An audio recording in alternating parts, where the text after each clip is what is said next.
while we're letting a couple more people in, we're expecting a few more to join us today, but just a huge welcome. Thank you for coming to our Compass community chat today, which is a space for us as educators to think about how we can use systems thinking to support sustainable development and to get sustainability into education so we can create a more sustainable world.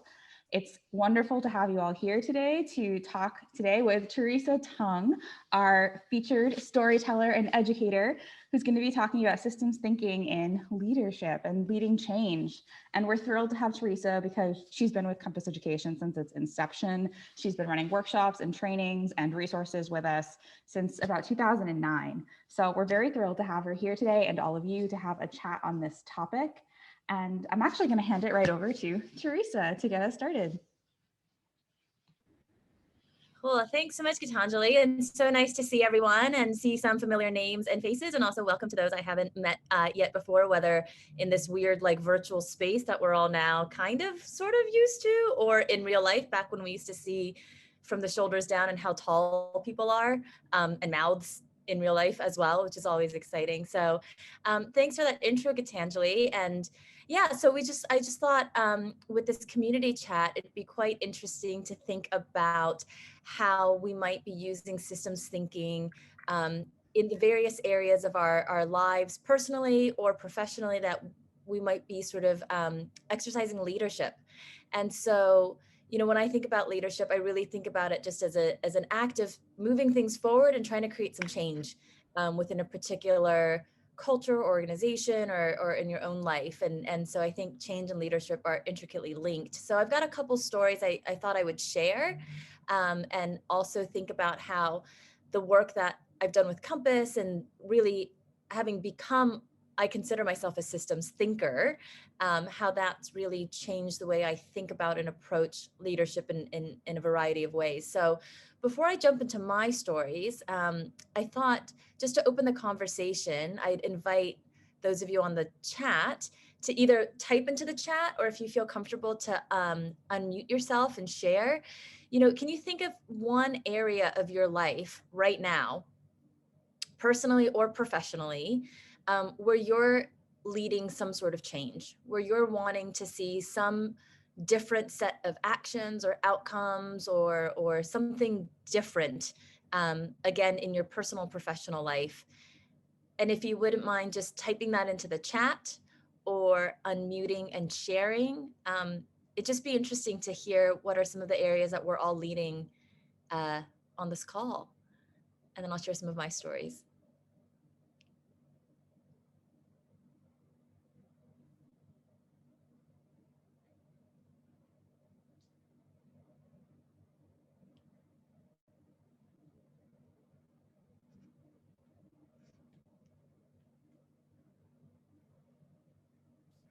I'm happy to share verbally if you want. Sure, Elaine. Lovely to see you. Lovely to hear your voice. And if you're typing, you know, feel free to hit enter whenever you're done, or to listen to Elaine's sharing first, and then we'll pick it up from there. Elaine, please. So it's not current. It's when I first moved out here to Qatar, and I came with this big idea to change the way the early years center was running, from more isolated to a more free flow approach. And I just kind of went for it without too much of a plan, only for it to kind of really get really stuck to a point where I had to kind of stop everything and go all the way back to the beginning and start again. So it was tricky, it was tough, it was a good lesson to learn, but I'd love to see and listen to how, you know, how using or be more aware of the systemic approaches to that change would have changed the outcome had I been more aware of it 3 years ago. Thanks, Elaine. So trying to change the, I guess, maybe the structure of the practices of an early years yes. Center, and you had some ideas in mind and then forged ahead, had to hit a reset at some point. Yeah. Thanks, Elaine. I'm seeing some people sharing in the chat. So from Preet, hi Preet, nice to meet you. Trying to see, hopefully seeing teachers as systems thinking facilitators and schools as sustainability living labs. So I imagine if you broke that down into specific things that you would want to see in classrooms or around your school community, there'd be lots of changes you're looking for. Hi Linda, lovely to see you. Long-lasting change for action student do on campus, a small educational garden to be a more sustainable garden. So again, some more examples within a school context. Casey or Cassie, I'm not sure if I'm saying your name right. Some more collaboration of teachers.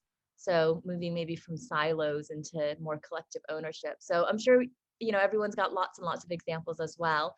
So what I thought I'd do is I'd share actually three short little stories with a bit of a cliffhanger at the end of each of them first.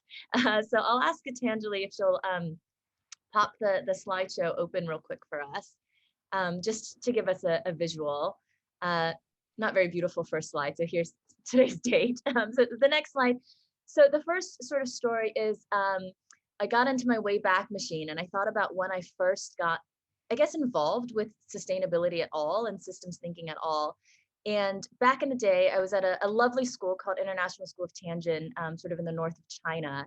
And my second year at the school, I was quite new to education, actually, quite new to teaching. And there was an opportunity to be an Education for Sustainable Development, ESD, as it was called at the time, coordinator.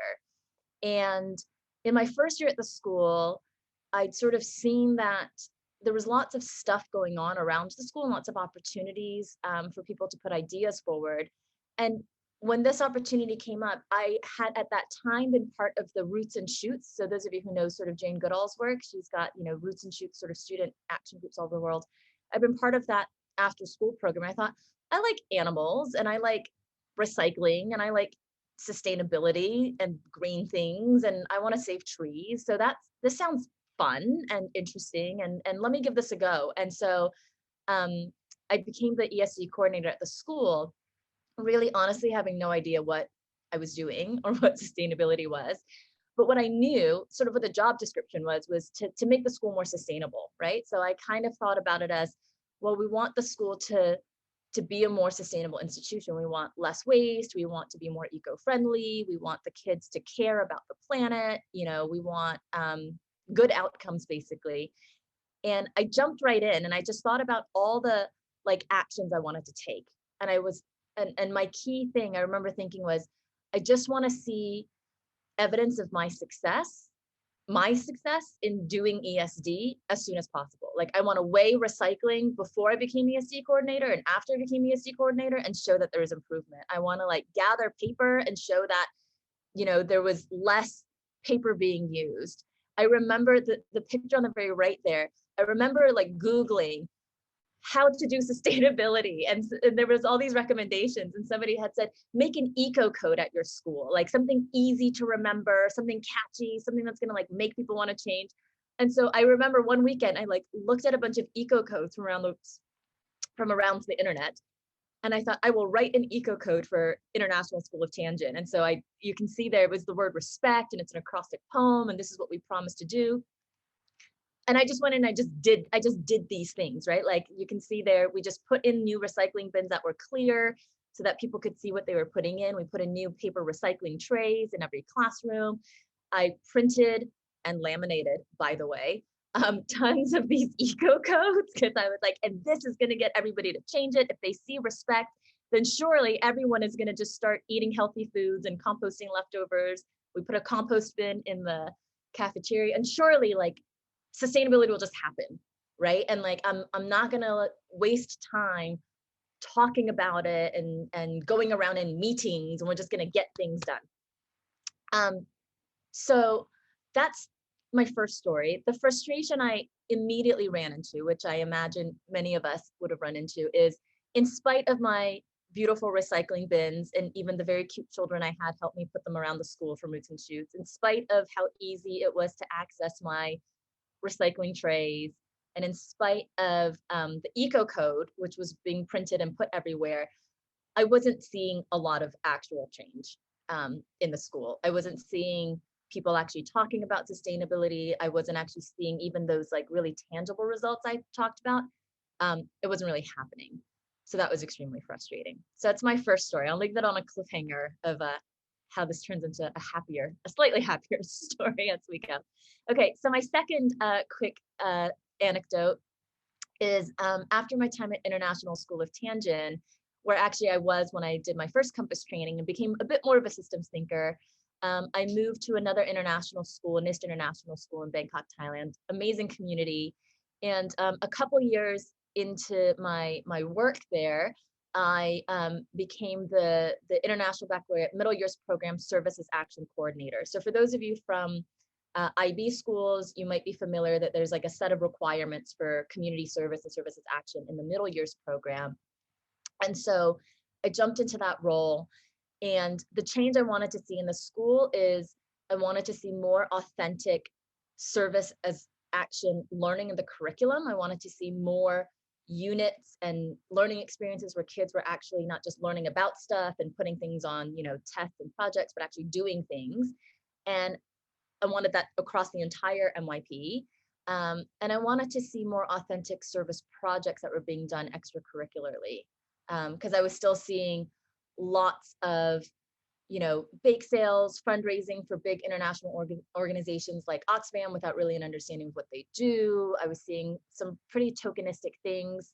I remember one of the groups that was at the school for a long time had this annual tradition of going into the Klong Toi slum and working with an organization there and bringing the kids gifts. And I remember going to a Christmas party and just having this very uncomfortable feeling of, we came in our, privileged school vans and uniforms and brought all these quite expensive gifts, gave all these gifts, kids took lots of selfies, we posted lots of stuff on our social media, and there wasn't really an authentic connection with the community, and we just came and gave a bunch of stuff, and it was this very uncomfortable feeling. And so that was really the change I wanted to see. So in this instance, I came in with a bit more of a bigger picture plan rather than just jumping in and putting in a lot of systems. But I was still very much at the level of, if I just write in the curriculum that teachers could just deliver, or if I could just work with the service groups. You could see there on the left, that's a table of contents from a report that I wrote together with the students, where we organized the different service groups into the compass points, and really tried to help them see the interconnections between them. I thought if I could just connect people a little bit more, maybe more change will start to happen. But it was slow. And a lot of these things that I'd been wanting to change still weren't changing as quickly as I'd wanted. And it was still frustrating. So I'll come back to this story as well. And so my third and final one is, because really when I think about systems thinking and leading change, it's in the area of sustainability. That's what I love. Service and action and global citizenship is what really drives me as an educator. But also in terms of any change that I've tried to lead, systems thinking has really supported the way I've started to approach things. So while I was at NIST, eventually I became the vice principal for curriculum for the middle years program. And the change I wanted in that particular role wasn't so much around service and sustainability. There were other people in those roles. It was really about how do we focus more on learning and less on grades. So it still is a wonderful community school, and there is a real academic drive to a lot of how we were measuring success and achievement. So the slide I put there was one of the first things that I wanted to do when I got into the role was get rid of the honor roll. There was still an honor roll board where if students got a certain number of points, then they would be on the honor roll. We gave out certificates and so on. And so that was like, okay, that's the first thing I can sort of tackle. But you can start to see on the right-hand side, starting to think more holistically about, okay, that's one little aspect of how I might be creating this change of more of a focus on learning and less of a focus on grades. So I tell each of these three stories because in each of these instances, it was clear in my mind the change I wanted to happen. There were things I could start doing right away. There were things I continued to do along the way. But always and continually, there's frustration of feeling like it's just not happening very quickly. Or I've got my eco code, or we've gotten rid of the honor roll, or we've put in this curriculum for service. Why is it that it's taking so long? And that frustration that I felt, and I still feel, of, okay, we see the way to go. Why or how do we support change more more holistically? So I think a couple of things that have really helped me really approach leadership through systems thinking, if you'll go to the next slide, Gitanjali, is thinking about it in this way. So I'll give you a minute to see this cartoon.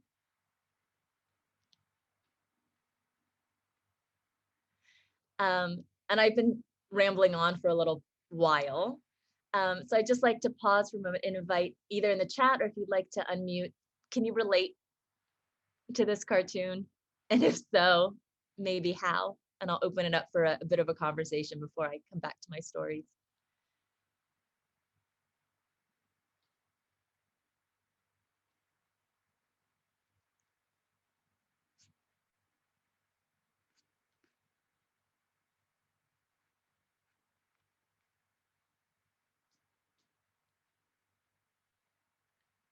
Okay, so expecting more people from your own school today.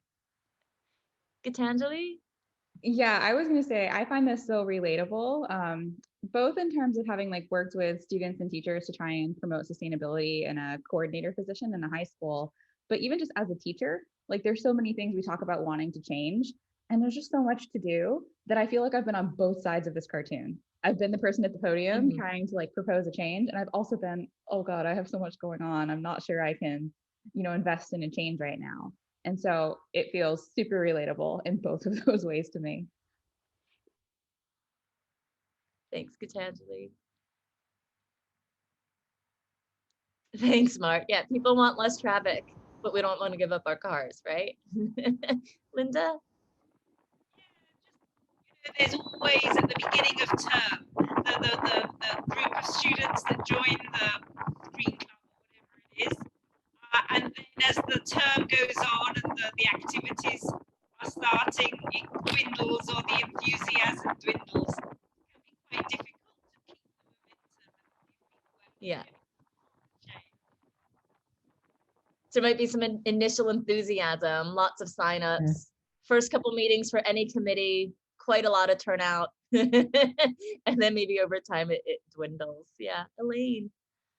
Yeah, I was just thinking that, what came to my mind looking at that was that who wants to change? Yeah, everybody can see that change needs to happen, and we need to have it, and this needs, everybody has these ideas about what needs to change, but then it's like we don't know how. So then after that, it's like, okay, we need to get going on this, and then there's crickets. Like nothing happens because people are just busy, and also just we don't know how, and there's only so much one leader can do to make that how happen. Yeah, and I think that's such an interesting point, Elaine. When I look at this cartoon, I think about it in all of the examples I gave, and I imagine in the examples you all gave, when you talk to people about like who doesn't want a planet that's more environmentally friendly, like who's going to say no, I don't want cleaner air, I don't want less traffic, I don't want people to have good quality of life. In my examples, nobody was going to say, no, I don't want IST to be more sustainable and eco-friendly, or no, I don't want the kids to take more authentic action, or no, I don't want the kids to be more focused. Like everybody wants these things to happen, generally speaking. But then when it comes to actually making it happen, it can still feel really frustrating, right? Even if we're aligned in maybe the direction we want to go. And I find that a really curious phenomenon, because it's like, if we all know this is what we want, if we can establish that, then why is it so hard to get there? Linda, did you want to share something? Similar to the car comment, you've got teachers that are working with students on rubbish things, things about rubbish in the school. But then on a Sunday afternoon, you watch them get out of their car, having been shopping, carrying all the plastic and the plastic bags. And I feel, why is the action just a school time action if it's not deep in your heart and it's something that you're doing within your life, and you're modeling a time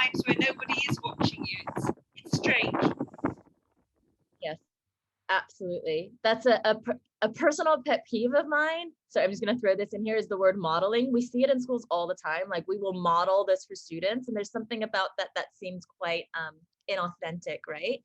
How do we really live these things, and how do we really not just model, but how do we exemplify, and how do we, and I think it comes down to what you were saying there, Linda, what people actually really believe and want when nobody else is watching, right? And when you're off the clock, as it were. So yes, I find this cartoon very relatable, and also very relatable to this next quote. I'll ask Gitanjali to shift us over. So Peter Senge, inspiring, systems thinker. If you haven't seen his work, I highly encourage you to have a delve into it. The fifth discipline is transformational as an educator and as a leader. And as he says, people don't resist change, they resist being changed. And that really resonates with me. When I think about sort of those three stories I shared with you in my different roles and in the different communities I've been in, again, in general, people agreed with the direction that we were going in. But again, it was about day to day, moment to moment, decision to decision. The decisions that people make, the actions people take, come from themselves, right? And so when we're talking about leadership, and when we're talking about having influence in a community or influence with other people, how might we, rather than imposing change, how might we lead in a way that supports people to make the changes that they want and that we all want together? And so that, I think about that a lot in the various things I do in my various roles, even in my personal relationships. Don't tell my husband this, then he'll know the secrets. No, but but it's how, people really don't want to be manipulated, and generally need to feel intrinsically motivated for sustained, lasting change, right? Rather than as Linda has pointed out, from 9 to 5, when I'm on the clock, I'll do it, but then in my own time, I'll operate a little bit differently. So in thinking about all of this and thinking about systems thinking, I'd just like to share a couple thoughts in terms of what's really supported me in approaching the way that I lead. So in the next slide, I think in actually a lot through the work that I've done with Compass Education and with the systems thinking tools that we use, whether it's the pyramid, the iceberg, the many different tools that we have, these are a couple of things that I keep in mind.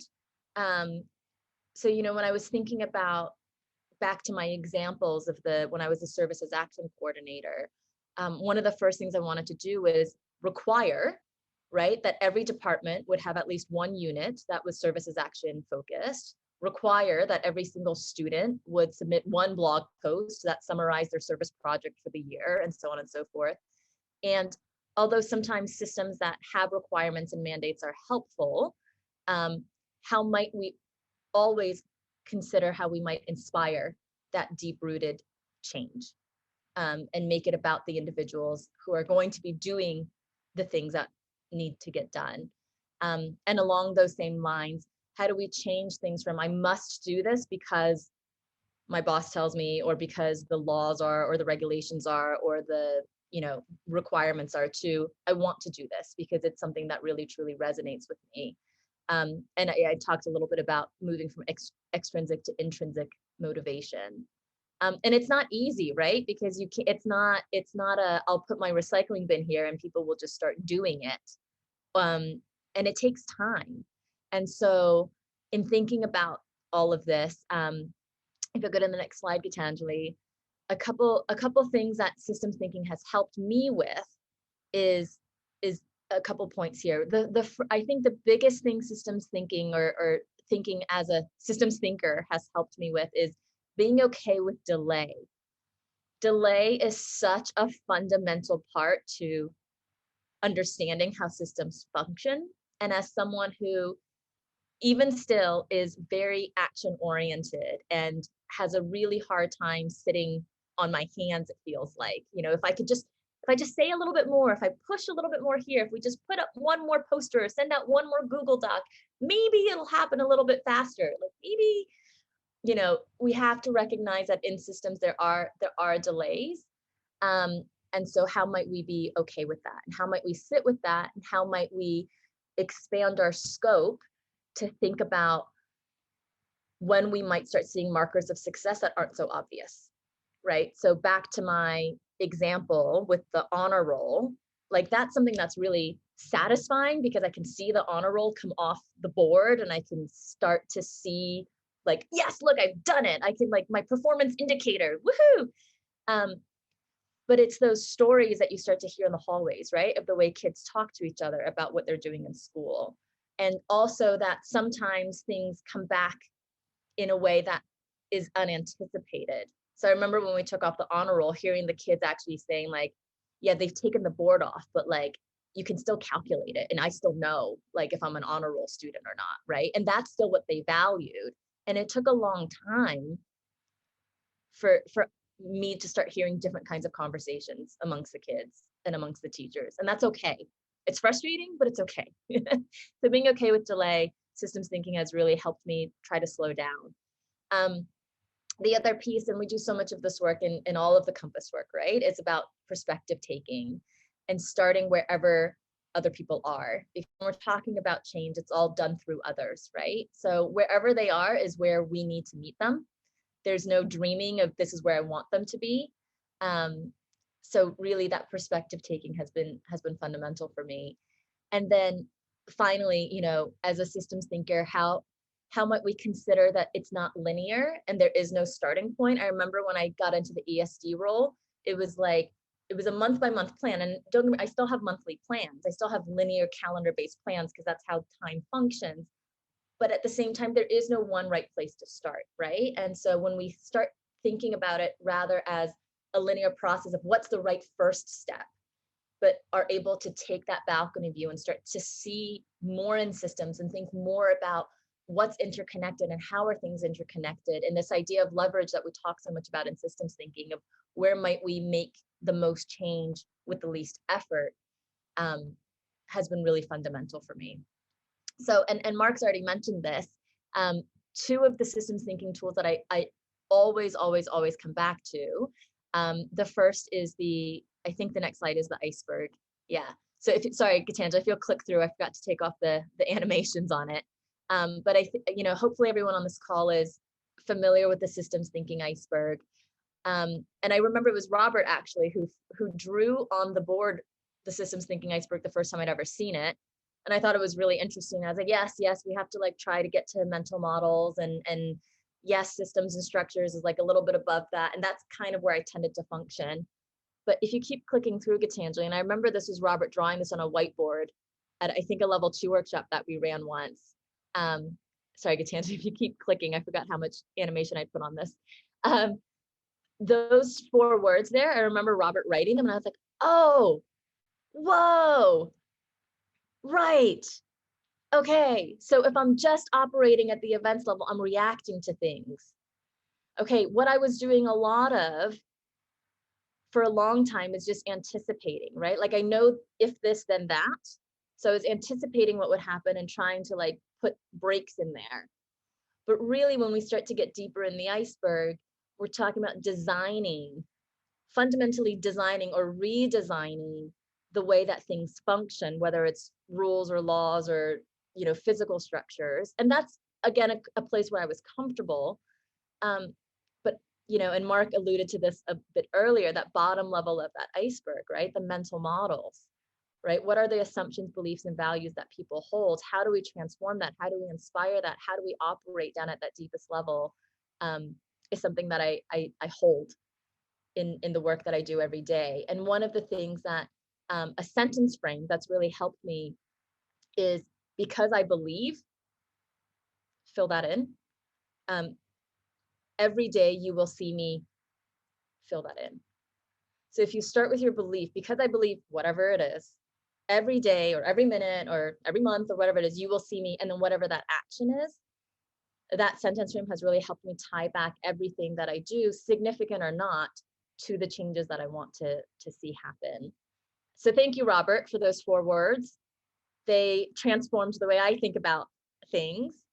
And And also going back to this idea of starting wherever we start, again, this isn't linear, right? So at the same time that we're trying to transform and trying to inspire, it doesn't mean that we then don't also still put in requirements or change systems or work at individual levels. All of these things can happen at the same time. And so holding that complexity has been really helpful and has helped ease some of those frustrations that still come up, but it's helped. And then finally, the last sort of systems thinking tool that I think it's maybe the least love of the workshops that we do for the compassers who are on is the Gilman equation, which a math teacher once told me is not an equation, it's an inequality, and that's always stuck with me. So there you go. I will forever introduce Gilman equation with that mathematical notation there. It's an inequality anyway. But at a very basic level, this idea that the perceived value of the new idea minus the perceived value of the old way has to be greater than the perceived cost of change, right? And then, sorry, Gitanjali, I really forgot how much animation was on these. I think that if you keep going, yeah, this idea of, again, how do we do all of these things at the same time, right? Like, how do we promote the new ideas? How do we inspire these beliefs and values?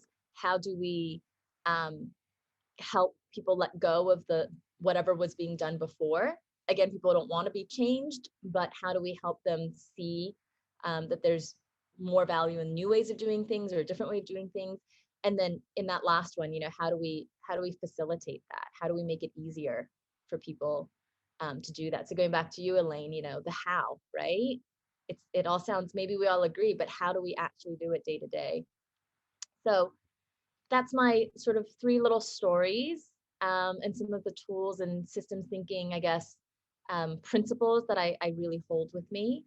And I'd love to just open it up to hear what's maybe resonated with you, whether it's from those last 2 tools or some of what you started with in the call in terms of the changes that you're trying to lead, anything that you'd like to share and open it up for a conversation.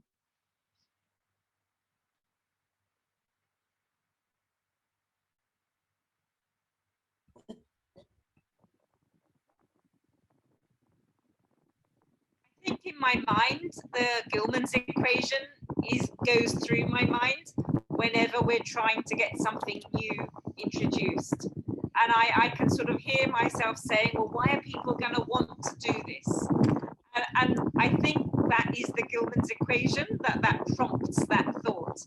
And if you can answer why people want to do it, you've got a better way of introducing it to the staff.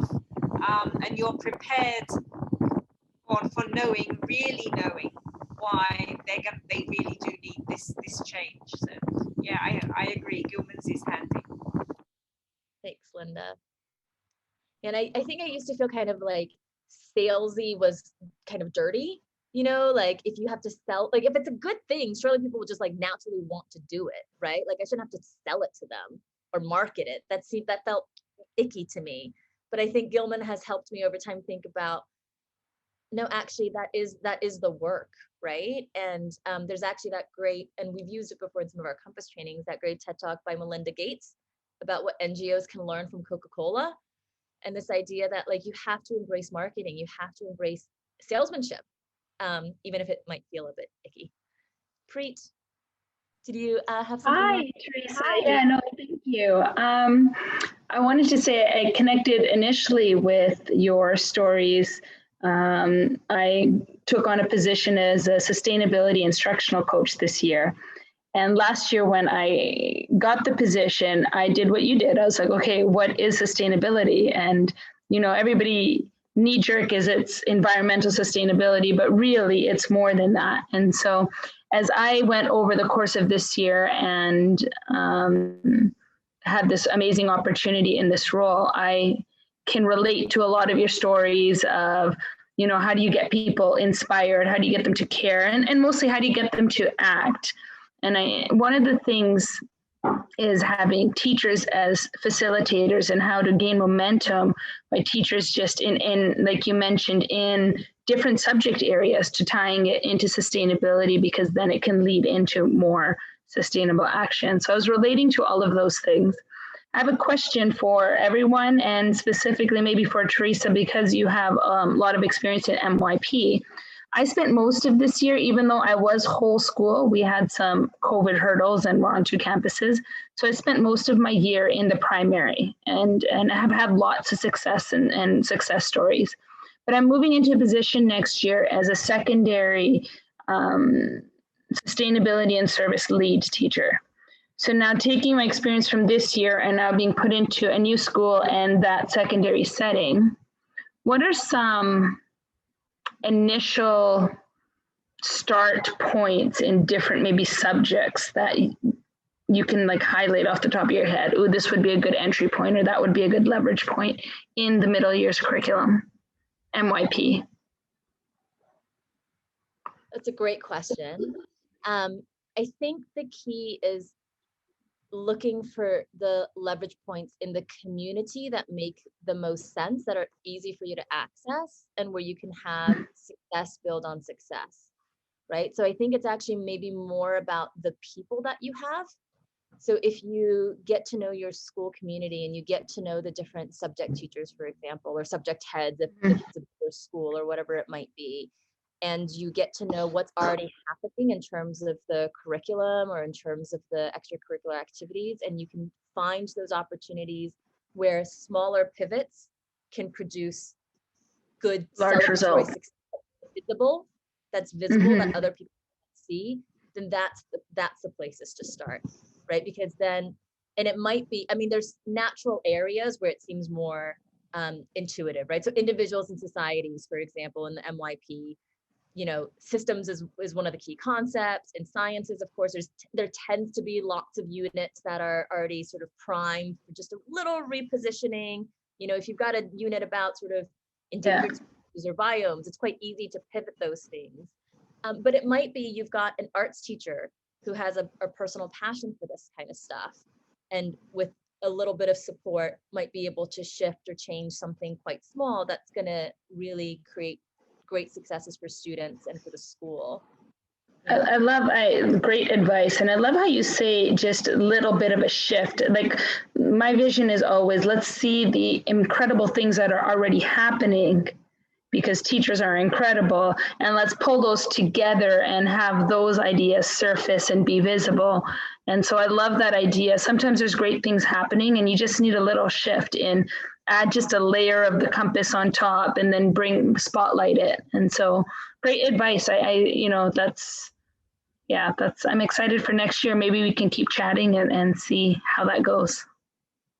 Absolutely. And I think something else, as you were paraphrasing that back wonderfully as well, that I was thinking about, is how you might align the success that this will bring for, in your vision, sustainability and service, how it will align with whatever the teacher themselves might be seeing as success, or the students seeing as success, right? So, you know, with those small pivots, how does that help them achieve the learning objectives better, right? So in the MYP, like, which criteria does this like naturally align to? Because that's maybe what the teachers feel kind of beholden to when they're naturally designing curriculum, right? Or for students, if we think about it in this way, and you're turning this from a paper-based project to something that's actually more authentic, how might this actually support your own student portfolio or your own learning outcomes? So how to sort of help highlight those alignment points, and again, start people from wherever their perspective is, right? Whatever they feel they're trying to achieve,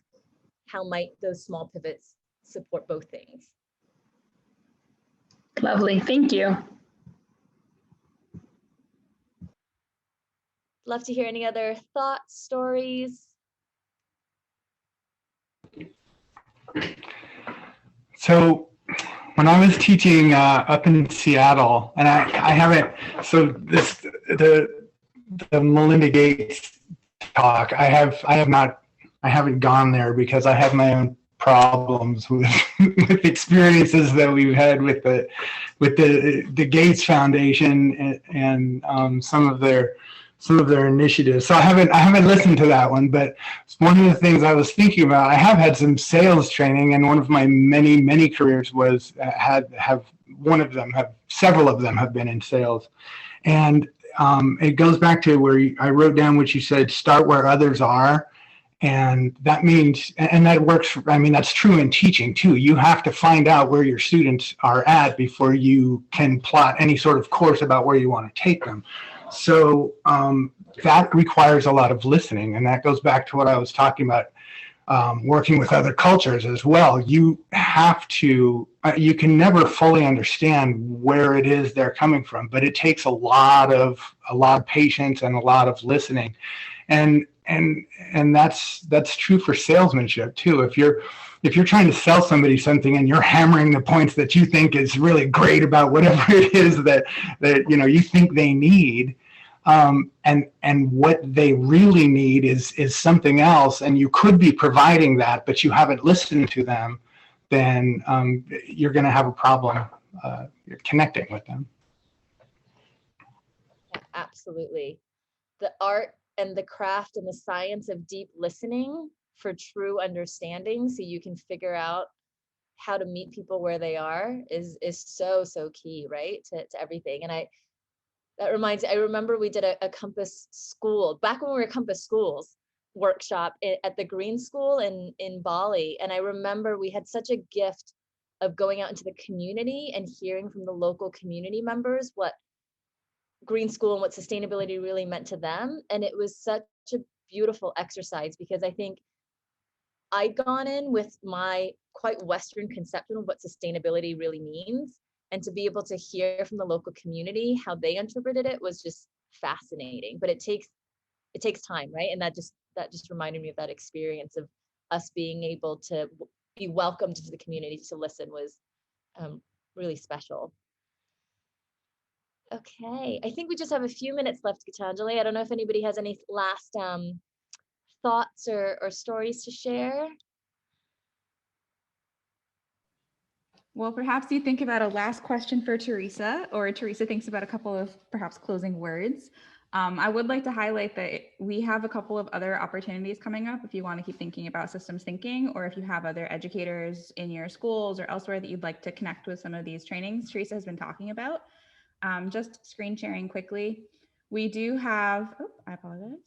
We do have a course coming up. Our level 1 online course is going to run this summer. So if anyone would like to kind of delve into sustainability, systems thinking, and lots of practical examples of how these tools can be used in the classroom by educators, I think pretty much everyone here has done this course, but we do have an online course that's been really fun. So if you know anyone who'd like to do it, just direct them towards us, or you can head to our website. And we have some other quick courses that are about 2 to 3 hours of asynchronous guided activities coming out for people who want to dig into specific activities, which will be on our new website, which we're launching later this month, which is super exciting. I think you'll all get, an email when that happens, but we'd love to keep supporting your own systems thinking practice. And if there's anyone else that you'd like to connect with us, please do. And if you want to come back in a couple of weeks, I'm actually going to be chatting a bit with whoever wants to come and talk to me about how systems thinking can support social emotional learning, because I think there's a really strong connection there. So looking forward with those. Just want to throw it back to this group if there's a last question for Teresa, or Teresa, if you have some closing thoughts. I have a quick question. How about the level 2? Are you guys offering that soon?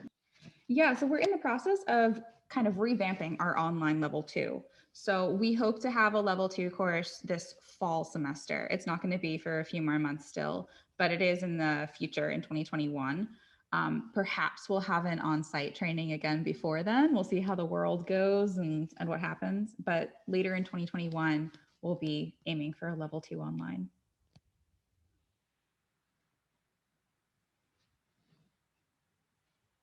Thanks. All right, Teresa, do you have any closing thoughts for us as we wrap up today? Just to thank you to everyone for joining this little chat, and especially those of you who shared in the chat box or unmuted and shared your stories. Just lovely to be connected with others in the community, and love to stay in touch with everyone. So I'm sure we'll see each other again in some space or format. And wish you well with your change leadership and whatever that means for you. All right, everyone. Thank you so much. And thanks, Teresa.